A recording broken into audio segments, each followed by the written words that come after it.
शुरू।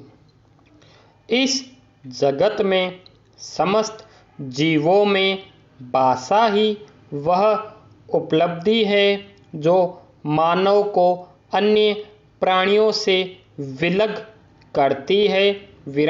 समाज एवं संस्कृति जो मानव समुदाय की ही विशेषता है के प्रसार और अगली पीढ़ियों में स्थानांतरण में भाषा ही अपना योगदान करती है।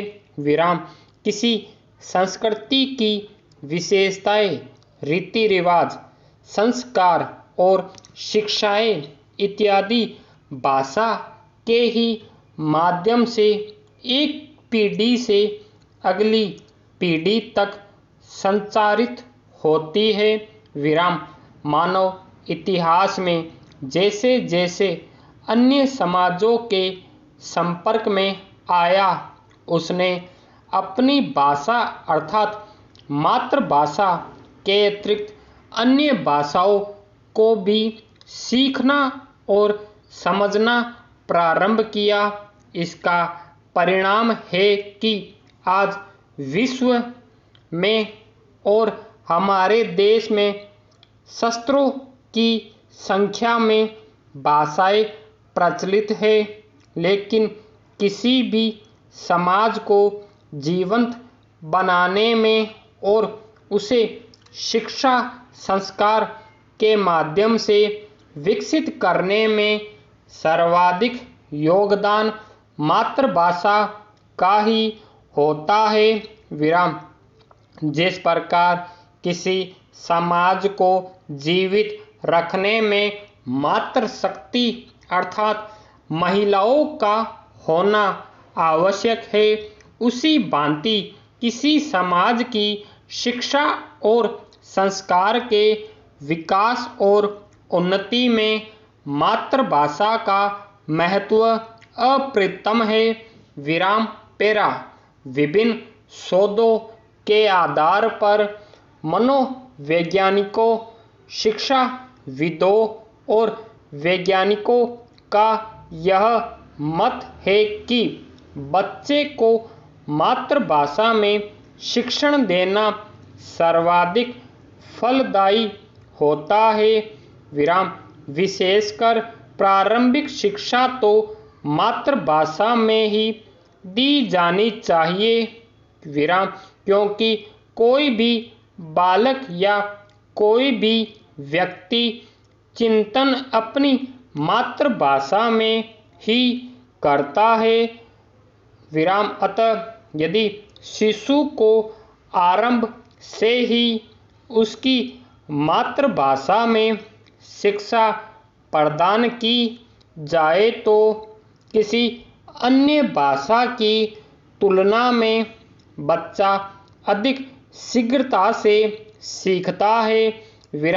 विश्व में उन्नति के शिखर पर विराजमान अधिकांश विकसित देशों के उदाहरण से यह स्पष्ट हो जाता है कि किसी भी राष्ट्र के विकास में मातृभाषा का और उसमें शिक्षण का सर्वाधिक महत्व है। चीन, जापान, जर्मनी, फ्रांस जैसे देश इसके ज्वलंत उदाहरण है। यह मातृभाषा का ही प्रभाव है कि एक 3 वर्ष का शिशु भी जो कि अपनी भाषा के व्याकरण को नहीं जानता है, लेकिन वह अपने परिजनों, अपने सगी साथियों आदि के साथ संवाद में भाषा की दृष्टि से शुद्ध वाक्यों का और कभी-कभी तो लंबे वाक्यों का प्रयोग कर लेता है। भारत जो कि भाषाई एवं सांस्कृतिक विविधताओं का देश है। मैं भी संविधान निर्माताओं में संविधान के निर्माण के समय इस विषय पर गहन विचार विमर्श हुआ कि शिक्षा का माध्यम क्या हो। अंततः उन संविधान निर्माताओं ने भी संविधान के नीति निर्देशक तत्वों में बच्चे को अनिवार्य शिक्षा के अधिकार को रखते समय मातृभाषा में शिक्षण को अपरिहार्य एवं अनिवार्य माना। विराम। इतना ही नहीं, संविधान के मौलिक अधिकार वाले भाग में भाषाई और धार्मिक अल्पसंख्यकों को अपनी भाषा के संरक्षण हेतु विशेष प्रावधान का विधान किया गया। विराम। यही कारण है कि जब 2009 में शिक्षा को मौलिक अधिकार बनाने के लिए अनिवार्य और निःशुल्क शिक्षा का अधिकार शामिल किया गया तो उसमें यह प्रावधान किया गया कि 6 वर्ष से 14 वर्ष के बच्चे को मातृभाषा में शिक्षा देना राज्य का कर्तव्य होगा और इसमें होने पर कोई भी व्यक्ति या बालक इस हेतु न्यायालय भी जा सकता है।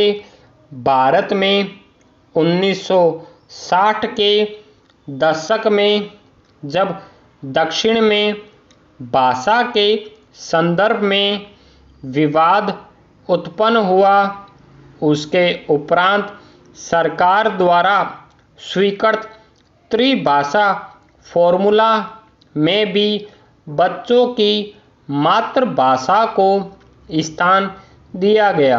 विराम।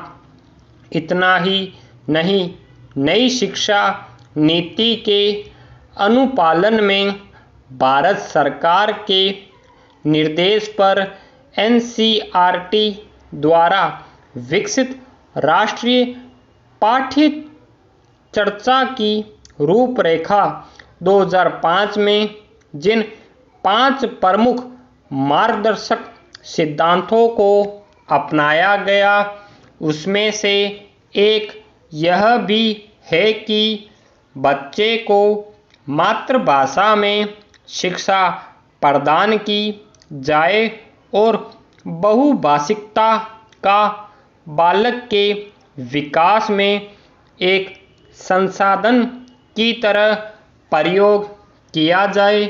स्टॉप।